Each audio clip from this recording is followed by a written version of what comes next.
Welcome into the RotoWire DFS show.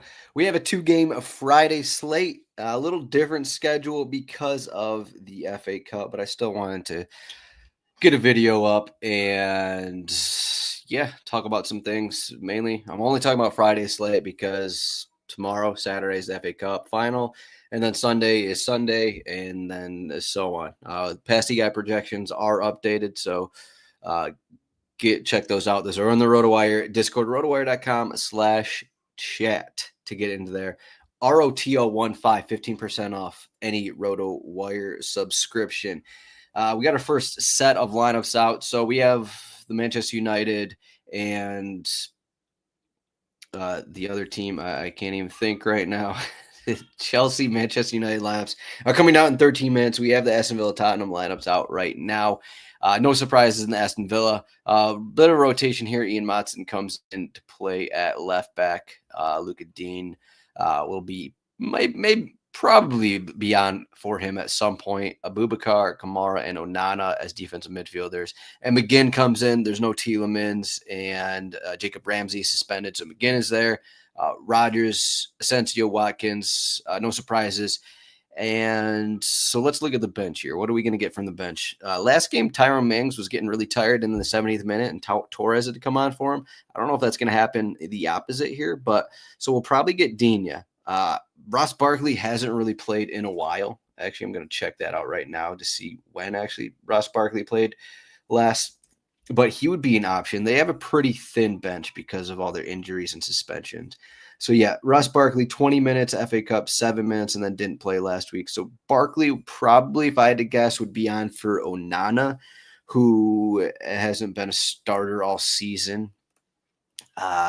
Bailey and Mullen, you could probably say, I guess Barkley could technically come on for Asensio. I'm not sure that he's been in that role for Villa this season, though. So I'd say we look at the most likely to be sub for Aston Villa. Okay, Matson, McGinn, Asensio, and then Onana. That's kind of what we're looking at. Asensio, 60, 70 minutes lately. McGinn, I put it in my article. Did I mention that? I did. I do have an article, quick article up, only subscribers only on the site, rotowire.com/soccer. So if you don't want live lineups, if you just want to read that, check that out, or just read that while listening in as we get lineups here. So yeah, so I'd say it's really hard to say because of all the absences here. McGinn, I think, is in range for 90, but depending on how this game goes, because they're not going to bring on Bailey or Mullen for McGinn if Aston Villa have a lead, something like that. So it's pretty hard to say. I'd say Bailey or Mullen would come on for Asensio. He is in that central role, but Rodgers can play there, so it's not really anything too crazy. So yeah, I'd say most likely to sub. First would be Asensio. Second would be Matson, then McGinn, and Onana. 50-50 next there. So that's kind of what we're looking at. So the options would be Barkley, Bailey, Mullen, and then, of course, Luka Dean. And then Tottenham, I coming into this, I thought Tottenham and Manchester United would have fairly, good squads because today is Friday. The final is Wednesday. These guys didn't play over the weekend. They didn't play their A squads over the weekend. Last time they played with their A squads was Thursday in the Europa League. I thought, okay, get some guys some run. Get at least some of our regulars some run. But, Postecoglou, do whatever you want to do. We'll see what Amorim's going to do. But I thought you would at least put some of these guys on. Maybe, they haven't played in a week. They should be fit. They should be fine. They have enough rest until the Wednesday final. So I'm kind of surprised it's another completely rotated side, which obviously is thumbs up to Aston Villa. Tottenham just have looked pretty bad with this group. They're currently bottom 5. They've looked like a bottom 5 team lately. I know they have a positive goal differential on the season, but lately, last couple months with this group, I know Son is coming back. Son's probably looking at 60, 70 minutes. It's really impossible to say who else is going to sub because who knows what Postecoglou's thoughts are. Maybe he's just coming in and be like, I don't want to play any of my guys who are going to start on Wednesday. Really hard to say, but we could get Again, any of these guys are. I'd probably say Basuma will come on for Sarr.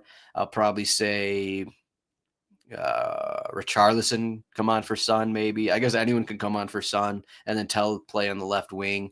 So Solanke, Richarlison. I'd say Richarlison maybe more likely. Brennan Johnson, I think he's plenty fit, so I think he should come on, but who knows? Can Mikey Moore go 90 minutes? I don't know. Yeah, this is just honestly pretty disappointing as by Postecoglou, but I know they have nothing to play for, but I still think you want to get your guys some minutes on their legs that you're going to start Wednesday. Region hasn't been in the squad since February. He hasn't played since January. He's not even making the bench, and now he's starting this game. Maybe he's going to be an early sub. I guess I'll say that. Okay, Region, probably an early sub. Does he have 90 minutes in him? Probably Pedro Porro will come on for him, and then Spence will go to left back. So that's probably what I think is going to happen. I don't think Pedro Porro is. I don't think Region's ready for 90. But hey, what do I know? I'm not in training. We'll see what happens there. Let me pull up the cheat sheet here as we get going. I'm also I've been on the Premier League Twitter list, which has all the Premier League teams, if you didn't know already. So here we go. We got 7 minutes. So as I kind of said in my article, as it kind of shows in these odds have only gone up. Aston Villa now 2.56 implied goal total. Chelsea 2.11. This is a pretty high total here. Aston Villa home against Tottenham, 3.57 total. What's this Tottenham team going to do? Oh, man, this is kind of a stupid slate here. But I think for both these teams, Aston Villa and Chelsea both need to win. Both these teams are fighting for this final Champions League spot. So you throw that in with, we'll see what Manchester United look like, but rotated sides have kind of nothing to play for. That's kind of what we're looking at in this matchup. And I think, I kind of wrote in my article, but Chelsea are more of a team that they're going to dominate possession. They're going to rack up shots. They're going to rack up corners. That's not really how Aston Villa play, but I think I'd push back on that a little bit just because of what we have for Tottenham here, what we have for this Tottenham lineup. So let me pull up some numbers for Tottenham in the recent games with this group because it hasn't been pretty. A home against Crystal Palace in that last game. Home against Crystal Palace for Tottenham in that last game. 8 shots, 0.68 XG. For Crystal Palace, 3.39 XG. 23 shots, 8 corners. Tottenham had 4 corners in that game. And basically, I think it's pretty much the same squad, more or less. Arguably worse because Bentancur started that game. Porro started that game. So what? They moved in Region into this group. Kulusevski, we know, got injured. They moved Mikey Moore into that group. So a worse group than what they rolled out against Crystal Palace, arguably. And that's what they did in that game. Okay, let's look at this West Ham game. 7 shots, 44% possession, 3 corners. At West Ham. West Ham, okay, we know what West Ham are. 0.84 XG for West Ham. Not great for them. 11 shots, 1 corner. But Aston Villa are a better team than West Ham. And, I find it hard. The difficult thing with DFS here, for DFS purpose. Also, the passing guy projections, in case you haven't checked those out, I did add FanDuel. It adds another level. It's going to add more time on the schedule to actually update those projections. But the passing guy projections will try and be updated continually with FanDuel. But that is another addition to the sheet. We'll see how long that keeps up. We'll see. But yeah, I think the big question will be, do you want to play Maatsen for questionable minutes? I think this is a great spot for him. He has really shown up when in the 11. But again, Luca Digne could come out at 45, could come out at 60. We don't know. Set piece situation. Asensio, probably. And then if he subs off, McGinn, probably. Or it could be some kind of split. Maybe May's preferred. I think Asensio and McGinn are both actually left-footed, but I think it might be preferred one of those guys maybe takes on one side, one takes the other. So that is one of the tricky things. You don't really have that situation with Chelsea. We know Pedro Neto has been splitting with Enzo Fernandez. Cole Palmer hasn't been on set pieces. We know that with Chelsea. Aston Villa a little trickier, and also minutes wise. Asensio always more or less almost always gets subbed off early, but maybe he doesn't get subbed off. So those are probably the questions there with Aston Villa. We're it's a little more difficult to rely on their players. The players that you can rely on for minutes don't have set pieces and don't have much of a floor. So Morgan Rogers, 8K. Okay. Asensio, 7,200. Watkins, 8,600. McGinn, 5K. Matson, 6,400. That's kind of what we're looking at. Tottenham, I think you can look at Tottenham. Okay, Mikey Morris, 3,600. His last start, he did start against Crystal Palace. He went 71 minutes, didn't really do anything. Okay, Odebear. I think I actually wrote about Odebear ahead of one of these games. Maybe it's that Crystal Palace game. But he seems like a guy who's probably going to go 90. He's gone back-to-back 90s. What does that mean in the spot for 4,300? I guess it means you can possibly play Thies Tell. Is he going to go 90 here? That's possible. 4,800. You're not going to play Son, who's definitely getting subbed off early. Sar, Gray, no. Reguilon for probable sub early, 51, no. Spence, maybe. That's the kind of situation we're looking at right now. So you could technically, in cash games here, you could technically play all the expensive Chelsea guys and then have like an Odo Bear or Matthias Tell for sub 5K. Your lineup may come down to, okay, do I actually want to play someone like McGinn or Tell in utility? Oddly, that's where the slate kind of leaves you. I think the two top options are going to be Pedro Neto and Enzo Fernandez on the slate. And then I think, as usual, Cole Palmer, even without sets, it's kind of hard to fade him at 8,200. If he was a little more expensive, I would be talking differently. But 8,200 Cole Palmer in a spot where Chelsea are probably going to get more than 20 shots. I know they're going to, okay, maybe not. Maybe he's going to take some free kicks. He's going to take a bunch of shots. They don't have a number 9 really. We'll see what that lineup looks like in a couple minutes. Bruno Fernandes, we'll see if he starts. He's 9,400. I don't think he's much of a talking point, but we'll get there if we need to. So those are the 3 guys, and then Madueke is 6,200. He is also another option who's a little cheaper, and I think he's actually going to have a floor for 6,200 with upside. So you could actually look at all those Chelsea players, and I think all their floors are better, and they have pretty much similar upside to these Aston Villa guys. Let's go back to the Twitter list and see what we're actually dealing with. We got a minute left before this Manchester United lineup looks like. So we'll see. Is Manchester United going to rotate? Play a bunch of puppies, play a bunch of 19-year-olds? Are they going to rotate like Tottenham, or are they going to, play some of their stronger side? I mean, looks like we got a screenshot here of maybe it's not their starters. I don't think it's their starters. All right, it's just a lineup of players. No need to guess. These lineups should be out in the next few seconds. So that was my first read on this Tottenham Aston Villa match. All right, here is Chelsea's lineup. Okay, we do have a few changes. They are actually, I didn't think, so Tyreek George is a number 9. I shouldn't have said there is no number 9, but Tyreek George will be playing number 9. What is he going to be? 60 minutes? Let me pull up Tyreek George. Most of his starts have come in Europa Conference League. 19-year-old, 90 minutes against Djurgården, 88 against Djurgården. Now they're home against Manchester United. How many minutes is he going to get, I guess, is kind of what the question is. But yeah, he is 4,400. So he is another cheap forward option you could play. And Reece James does get the start. Okay. Tosin is in here next to Colwell. And then Caicedo. Enzo is a little deeper. I still don't think that matters too much. And then no surprises there. Madueke, Palmer, Neto. And the bench, we will have Malo Gusto. I guess you could have some worries about Malo Gusto coming on for Reece James. You could also worry about Lavia coming on for Reece James, and then Caicedo moving to right back. So obviously there's a worry there. I do, coming in, I did think something like Lavia starting instead of George, and then you move up Enzo into a more attacking role. I still think that's in play. So I guess Lavia for George is a possibility, no matter how this match goes.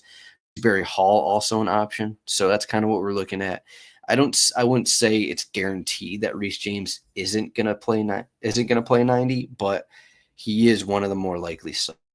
So most likely subs, Reece James here, and Tyreek George. And Madueke. Madueke, there isn't really anything to come on for him, but Madueke hasn't been playing a ton of 90s. We look at Reece James. Last played 90, April 17th. It's been a month. You went 45, 23, 45, 2, 70, and then 45 off the bench. A lot of those he's coming off the bench in Premier League, which is kind of what Chelsea have been doing. Let's look at Manchester United now.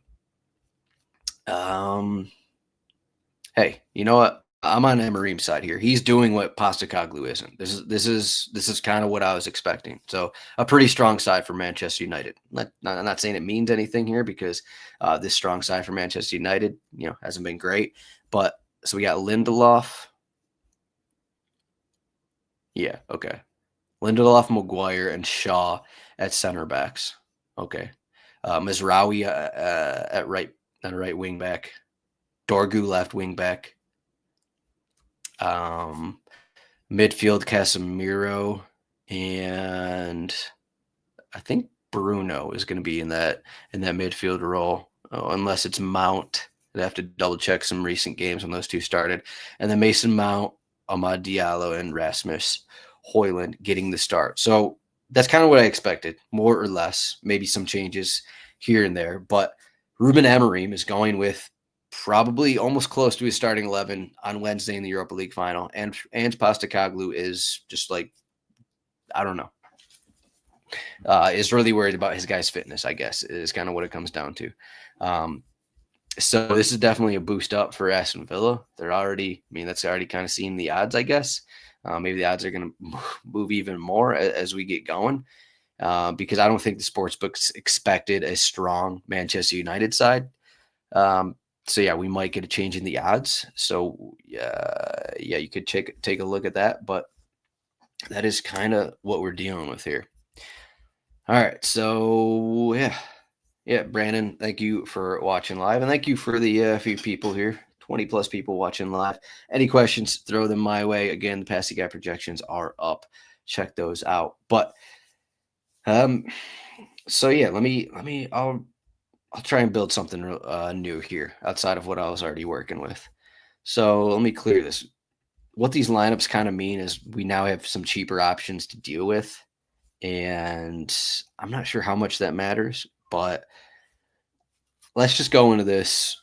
Let's play the best plays, but let's play players who we know are going to get 80 plus minutes. So that means I'm not going to play Reece James.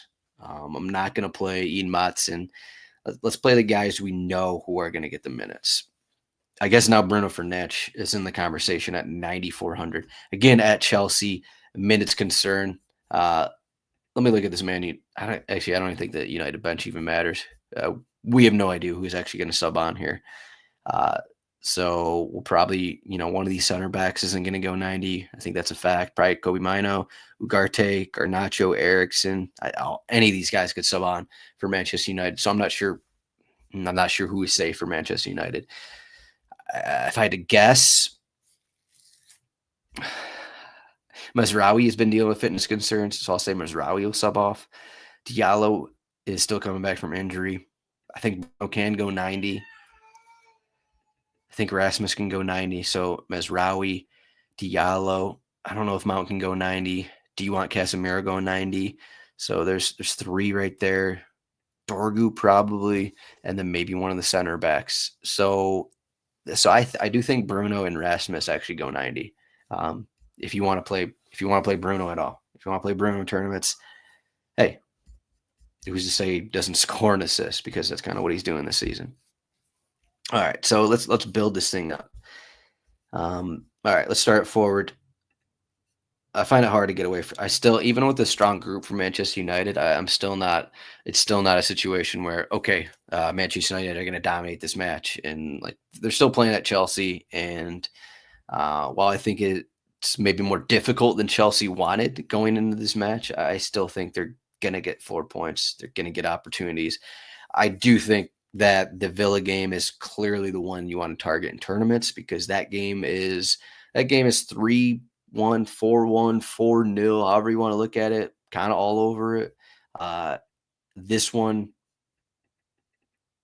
this is a tune-up game for Manchester United for the Europa League final. I think it's going to be low scoring. I think I could go 1 or 2 goals. That is my initial thought here. Actually, let me look real quick at the table to see if goal differential matters for Aston Villa. I believe it does. Very, not really, I guess. They're at 7. Chelsea are at 19. So goal differential, not a huge difference here, unless, Aston Villa win 10-0, which, hey, it could be on the table here. Sorry, Spurs fans. So I got Neto here. I led this with saying I only want 90-minute players, which is a bit of a struggle here as I'm looking, because that kind of throws off Asensio from this group. So Morgan Rogers, okay. Enzo Fernandez, okay. Cole Palmer, okay.